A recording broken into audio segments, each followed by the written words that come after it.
gelin mayno shiikha nabad gelin mayno ganacsato nabad gelin mayno saraakiisha nabad gelin mayno waa kafaara qabiil mar hadday kafaara qabiil noqotay anaguna diyaar baanu nahay kubaddii waxay taallaa garoonka ciyaartii saakay bilaabantay muusow waxaanu diyaar u nahay sidaa aad garatay baanu diyaar u nahay cabdimaalig wuxuu xidhan yahay reer ka mida reeraha somalilan reer ka mid a oo uu horreeyo madaxweynaha muuse biixi ina cadami ina daawuud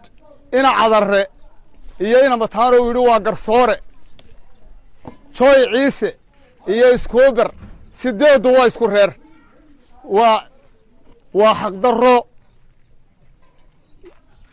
baryi mayno siidaa ku odhan mayno codsan mayno waxaanu doonaynaa waajibka aanu leenahay mar haddii layslo yimi kafaara qabiil oo ay baaba'day sharcigii gacantara ku qaatay inaannu annaguna ka jawaabno jawaab cad ka bixinno kuwa shalay hadlay ee la xidhay iyo annagu isku mid baanu nahay haddii nala xidhayo iyo haddii nala dilayo mid walba waxaanu u nahay diyaar ka dulqaadan mayno shanta gobol ee somalilan baynu wada degnaa sacad muuse meel walba wuu joogaa wasiirka nabadgelin mayno xildhibaanka nabadgelin mayno shiikha nabadgelin mayno ganacsato nabadgelin mayno saraakiisha nabadgelin mayno waa kafaara qabiil mar hadday kafaara qabiil noqotay anaguna diyaar baanu nahay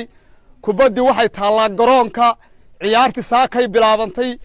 muusow waxaanu diyaar u nahay sidaa aad garatay baanu diyaar u nahay nasiibkaaga qaad annaguna nasiibka yagaanu qaadaynaa 8 qof oo isku reera oo isku jinsiyada oo meel ka soo wajeeda oo isu muduciya oo isu dawlada oo isu xaakina diidnay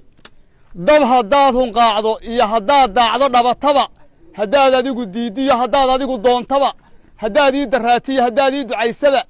waa inoo kafaara qabiil waa inoo 94kii diyaar garow annaguna waa diyaar garownay ama dabagala keen ama haddii alla ka dhigo kaad doonto keen waa diyaar baanu u nahay ilaahay wuxuuna baray waxaa jira sida rag laysaga celiyo wax kale maanaan baran